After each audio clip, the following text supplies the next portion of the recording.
Olá, boa noite. Hoje é quarta-feira, 6 de Adar de 5.778. Veja no Mosaico, notícias com Rony Gottschalk, entrevista com João Dória, o atual prefeito de São Paulo, histórias do Morenelson e muito mais.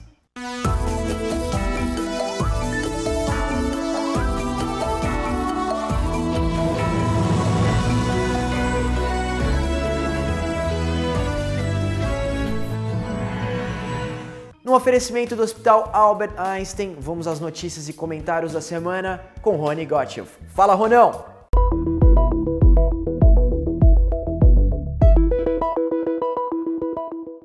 Enquanto nós ficamos super indignados com o comportamento do governo polonês de proibir por lei o uso da expressão campos de concentração poloneses, com reações que vão dos comentários na internet, a ideia de incentivar os seus patrícios a viajarem para qualquer lugar, menos para a Polônia, os judeus poloneses é que têm que viver com essa nova realidade.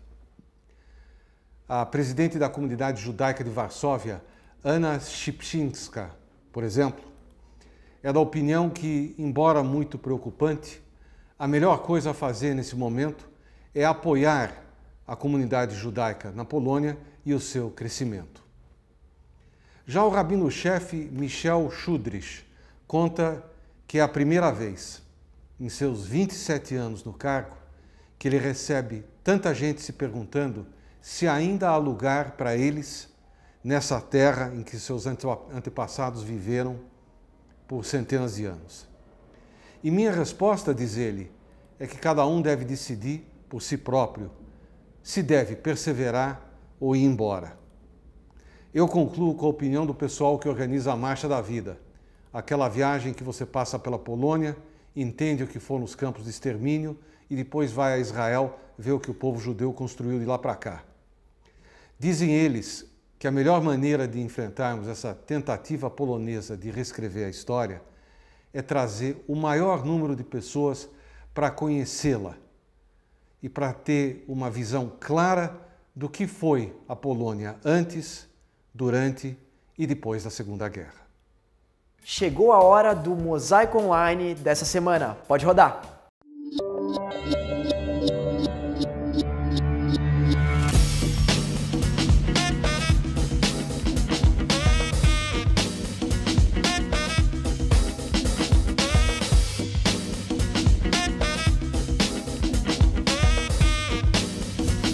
Neve Tzedek is a great area. The streets are beautiful, the shops, the cafes.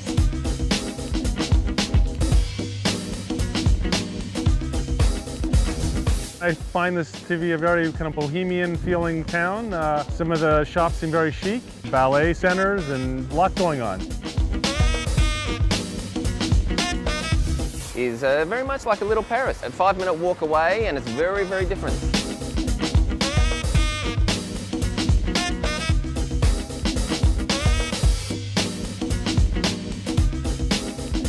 It gives inspiration. It's a beautiful place.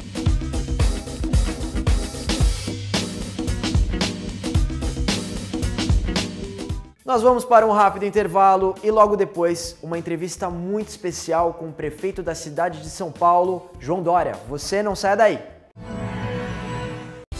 Anuncie na revista mais lida da comunidade, Revista A Hebraica. Ligue 3814-4629. 3814-4629. Composto pelas empresas Maringá Turismo, Central de Eventos e Lemontec, o Grupo Arbeitmann é sinônimo de solidez e credibilidade. A Maringá Turismo possui tradição de mais de 50 anos em viagens corporativas e a lazer e presença global em mais de 80 países. A Central de Eventos oferece experiência e criatividade para as negociações do seu evento e viagens de incentivo. A Lemontec é especializada no desenvolvimento de softwares com foco na gestão de viagens. Saiba mais, visite nossas redes sociais. Um time vencedor, um grupo de sucesso.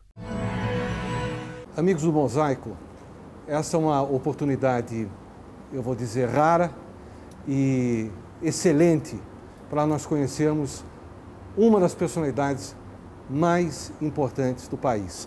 O Mosaico, que começou em 61, entrevistou Prestes Maia, entrevistou Jânio quando foi prefeito a primeira vez, e entrevistou alguns prefeitos menores também, e agora uma oportunidade de conversar com João Dória. E, João, obrigado por nos receber, pela oportunidade que o Mosaico tem. A minha primeira pergunta como é que você encontrou a prefeitura? Rony, primeiro, rapidamente agradecer. Obrigado pela entrevista, obrigado por você estar aqui.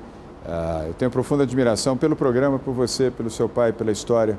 Se não o programa mais antigo da televisão brasileira em curso, um dos mais antigos, ininterruptamente, no ar na televisão brasileira. Então, e além disso, com uma boa história, como você mesmo, ainda que de forma breve, lembrou.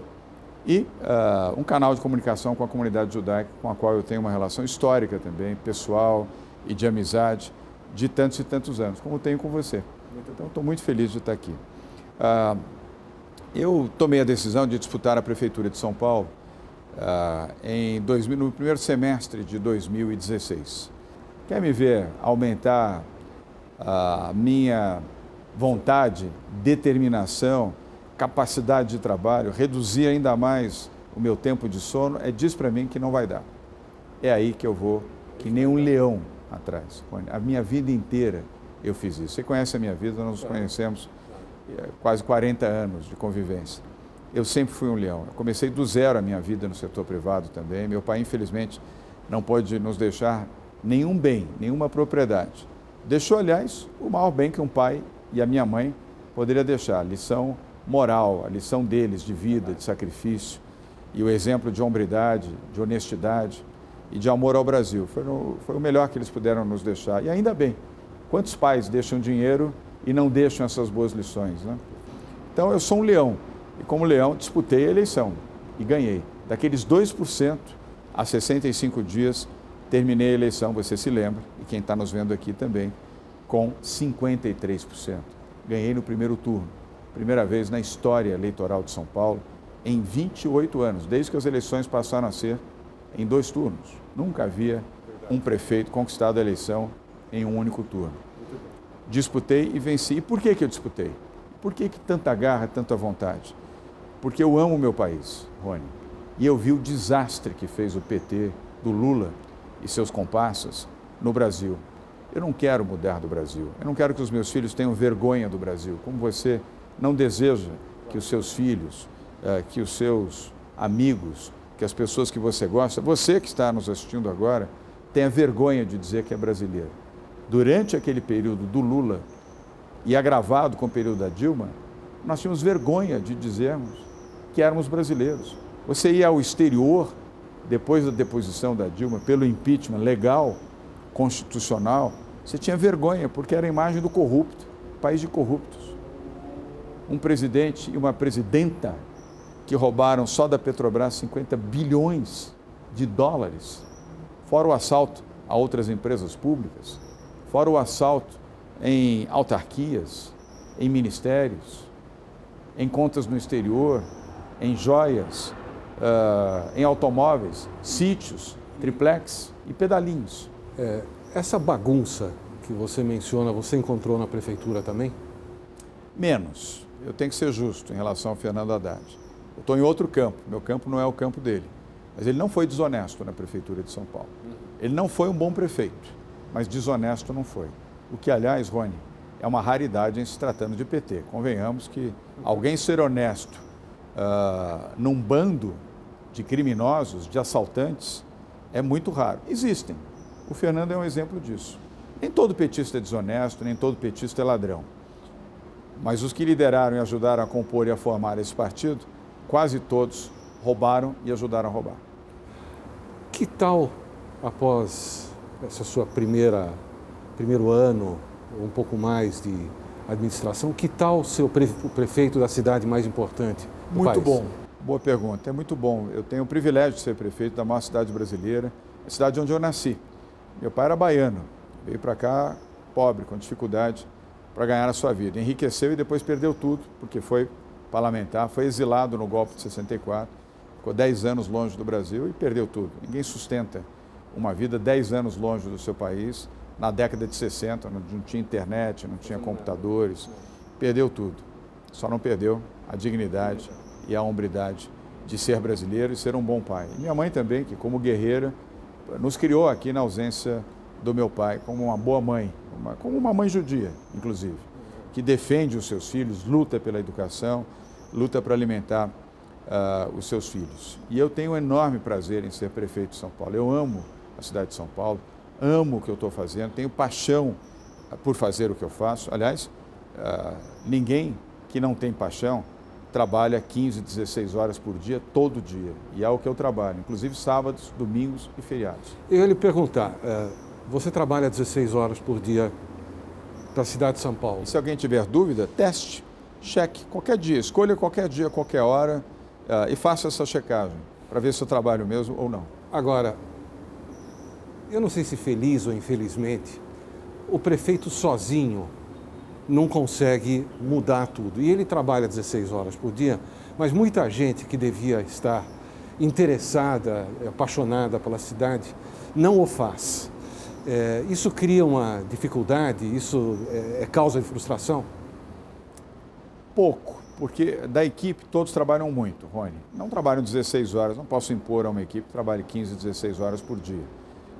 Não é correto, não é nem sequer humano. Eu sempre trabalhei muito, então isso faz parte do meu cotidiano. Não é que agora, sendo prefeito, passei a trabalhar. Eu sempre fui muito dedicado. Não trabalhava como trabalho aos finais de semana, sabendo a verdade. Aí o sacrifício eu estou impondo a Bia, minha esposa, e aos meus filhos e aos meus amigos também, que praticamente não encontro para falar de esporte, lazer ou de outras coisas.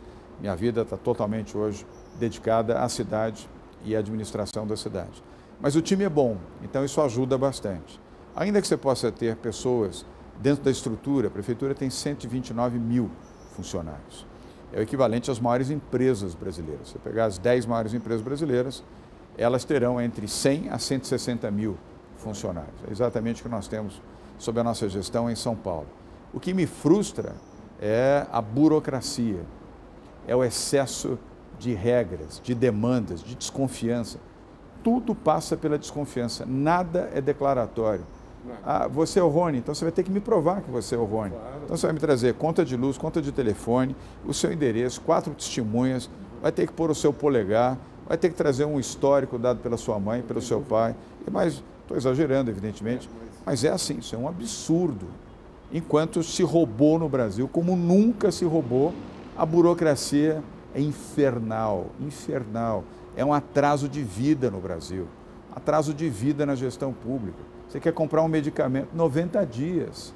O cidadão está lá morrendo no posto de saúde, você tem que fazer 90 dias da licitação. E se alguém entrar com alguma medida de segurança, mandado de segurança, põe mais 30 dias. O sujeito morre porque não tem medicamento de uso contínuo, mas você tem que observar a burocracia brasileira. Como se isso fosse determinante. Volto a repetir. Se roubou no governo do PT como nunca, o maior assalto ao dinheiro público no país. Tinha Tribunal de Contas, tinha as regras licitatórias, tinha tudo isso. E roubaram loucamente. Qual é a sua maior frustração nesse 1 ano? A burocracia. Não tem outra. O resto, você tem, evidentemente, incompreensões, intolerâncias, mas isso faz parte do jogo, Rony. Isso eu já tinha no setor privado, faz parte quando você é muito competitivo. Evidentemente, na política é mais. Né? A acentuação na política é maior do que no setor privado. A vaidade na política é maior do que no setor privado. Mas eu já vinha de experiências na área privada, com muita competitividade, então eu compreendo bem o ser humano. Eu sou um razoável intérprete do ser humano. Mas a burocracia é infernal, porque ela irrita, ela incomoda. Isso não significa que você não deva ter regras, não deva obedecer regras, não deva ser submetido a auditorias e a mecanismos de controle. Lógico, o setor privado é assim. Qualquer empresa, a sua empresa tem auditoria. A empresa de alguém de uma média, ou pequena, média, ou grande empresa que está nos assistindo aqui, tem auditoria. Mas você toma decisões e responde por elas. O setor público não é assim. E qual é a sua maior alegria, a sua maior satisfação? O povo. O povo. A gente simples, a gente modesta, as pessoas humildes. Quando eu vou à periferia, todo final de semana eu passo na periferia. Sábados e domingos, sistematicamente, religiosamente, eu vou à periferia.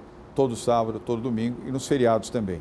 E lá fico por muitas horas trabalhando nos nossos programas, nos vários programas que a Prefeitura de São Paulo realiza nas áreas periféricas da cidade, Rony. É um prazer você estar ao lado dessas pessoas mais simples, que reconhecem o seu esforço, que lhe abraçam, que lhe beijam, que lhe pedem fotografia, que lhe dão terços, que lhe dão santinhos, que lhe dedicam orações, que têm um olhar bom, positivo, querem o melhor para o prefeito, não querem o pior para o prefeito. Então, é onde eu melhor me restabeleço, é quando eu vou à periferia. Prefeito, a administração anterior e outras metidas a populistas supostamente se dedicaram à periferia, e a cidade de São Paulo, onde inclusive moram as pessoas que pagam os maiores impostos, ficou um pouco ao léu, jogada um pouco para as praças, as calçadas, mesmo o calçamento das ruas. Nós podemos ter esperança, como moradores de Perdizes, por exemplo, de que até o fim da sua administração isso de alguma forma vai se reequilibrar? Rony, pode e deve. Primeiro pode porque é um direito, e depois deve porque é um dever do cidadão cobrar do prefeito que ele faça aquilo que ele se comprometeu a fazer. Mas, evidentemente, eu também espero que o munícipe também cumpra a sua parte, que ele não jogue lixo na rua, que ele não deposite resto de móveis, de coisas nas calçadas, que ele cuide das calçadas. É lei. A responsabilidade da calçada é de cada cidadão, seja ele pessoa física, dono da sua casa, ou pessoa jurídica, dono do seu negócio. Ele tem a obrigação legal de cuidar da sua calçada. E fico triste, Rony, até, desculpe o desabafo, de ver no Jardim Europa amigos meus que moram em casas de 15 milhões, 20 milhões, 30 milhões, não cuidarem da calçada na frente das suas casas e nem da pequena praça que tem ali de 40 metros, 50 metros, não cortar grama. Ele tem 3 jardineiros na sua casa, não pode pedir que um atravesse a rua para cortar a grama da praça e reclama na Prefeitura Regional de Pinheiros por que não cortou a grama da praça. Ora, por que você não teve uma atitude cidadã e não ajudou a cidade, e não ajudou a si próprio e cortou a grama da pracinha na frente da sua casa? Qual é o problema de você fazer isso? Eu, de certa forma, estou aqui representando uma comunidade de gente acostumada a trabalhar. Gente que nunca teve vida fácil, que sabe que as coisas só vêm se você fizer força, se você se interessar, e que, em geral, se você olhar pelo noticiário, não estão metidas em trapaças, em falcatruas. Como prefeito da cidade, o que você gostaria de dizer para a comunidade para terminar a entrevista? Nossa, adorei sempre fazer essa como a última pergunta. Primeiro, a minha admiração pelo povo judeu. Eu estudei no Colégio Rio Branco, quando minha família podia pagar uma boa escola. Depois, não pôde mais, eu fui estudar numa escola pública, a Escola Professora Marina Sintra, do estado de São Paulo. Mas estudei a maior parte da minha vida no Rio Branco. Ali, Rony, fiz os meus melhores amigos da comunidade judaica. Muitos que continuam sendo meus amigos até hoje. Amigos de 50 anos, eu tenho 60 anos. Então, eu aprendi ali a admirar esta comunidade exatamente pelos pontos que você falou. Pelo trabalho, dedicação, perseverança, honestidade, sentimento de coletividade. Uma pessoa da comunidade judaica jamais vira as costas para outra pessoa se ela precisar do seu apoio. Jamais deixa de oferecer a mão para ajudar e apoiar quem tem circunstancialmente uma dificuldade. A solidariedade, o sofrimento do povo judeu, o holocausto e as perseguições sofridas pelo povo judeu ajudou esse povo a ser mais nobre, generoso, a compartilhar, a ajudar pelo trabalho, pela dedicação, pelo talento, pela força. É um exemplo. E eu tenho um enorme orgulho, Rony, de ter amigos, repito, que são meus amigos há 50 anos ou até um pouco mais desta comunidade. Então, é um orgulho poder participar do Mosaico. Eu nunca tinha dado uma entrevista longa, fiz entrevistas curtinhas ao longo da minha existência inteira. É a primeira vez que eu tenho essa tranquilidade de dialogar com você e com seus telespectadores. Então, fica aqui a minha homenagem. E eu digo sempre aos meus filhos, aos meus 3 filhos, João, Felipe e Carolina. Observem o exemplo desta comunidade, de quem trabalha, de quem é perseverante, de quem dá duro para ganhar e sabe o valor do dinheiro na hora de gastar. E sabe o valor do ser humano na hora de acolher e de abrigar. Tanto, Rony, obrigado pela entrevista. Obrigado a vocês que nos assistiram aqui no Mosaico. Espero reencontrá-los em breve, ou no seu programa, Rony, ou numa comunidade, numa sinagoga ou aonde for, eu abraço essa comunidade como se fosse a minha própria. Bom, eu não tenho nada para acrescentar. Nós voltamos já já.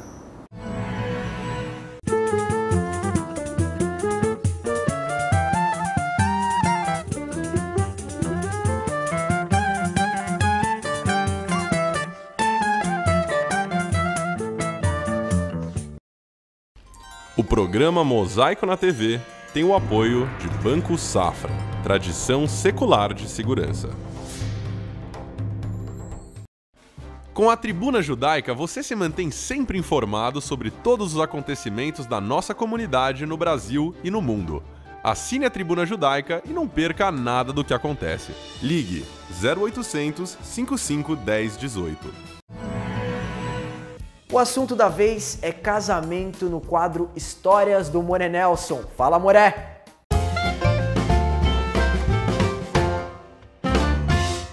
Olá, Vitor. Hoje o tema é casamentos. Ainda está em moda. Está na moda o casamento. Muita gente se casa de maneiras diferentes, com festas diferentes. E muitos desses casos eu tenho o prazer de compartilhar. Vou lhe contar uma história não tão comum assim. Eis que chega no meu escritório um casal, já não tão jovem assim, mas ainda assim jovens, e diz assim: nós queremos nos casar. Perfeitamente. Me diz o homem: eu já fui casado e tenho 2 filhos, já saindo da adolescência, um já está na faculdade e um está para entrar na faculdade. E ela me diz: eu também já fui casada, tenho também 2 filhos adolescentes, um na faculdade e um entrando na faculdade. E nós já estamos juntos há 2 anos e vivendo junto nesses 2 anos, com muita alegria, com todos os nossos filhos, e estamos felizes da vida. Sim. E o que vocês querem de mim? Que o senhor nos case. Mas agora, porque especialmente agora casar, já estão juntos, famílias juntas. O que acontece? Bem, na verdade, aprendemos uma lição dos nossos filhos e queremos ensinar uma outra lição aos nossos filhos. Eles já estão na idade de ter namorado, namorada, e começam a conversar. Fazemos como nossos pais. É só ficar junto enquanto quiser e depois sai. Nós não achamos isso. Achamos que casamento é algo muito sério e queremos dar exemplo para os nossos filhos. E alguma situação difícil? Não, nenhuma situação difícil. Inclusive, vamos convidar todos aqueles que convidamos nos nossos primeiros casamentos, porque nada temos a esconder. Que nossos filhos aprendam, é assim que se constitui família. E eis que foi um casamento bastante alegre, com os filhos nem tão pequenos entrando na frente, como daminhos ou grandes damas também, e uma festa com dança até de madrugada. Parece que eles conseguiram efeito. Passaram-se alguns anos e os filhos estão já pensando em algo mais sério. Assim é a vida. Shalom Obracha. E o Pinata Música de hoje é em homenagem a Aaron Copland, compositor e pianista que é um americano filho de judeus imigrantes. Vamos ouvir então uma linda versão feita por um coral da cidade de Los Angeles da música The Promise of Living, composição original de Copland e letra de Horace Everett. Roda aí.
Na próxima sexta-feira, acenda as velas de Shabbat às 18h22, às 6h22.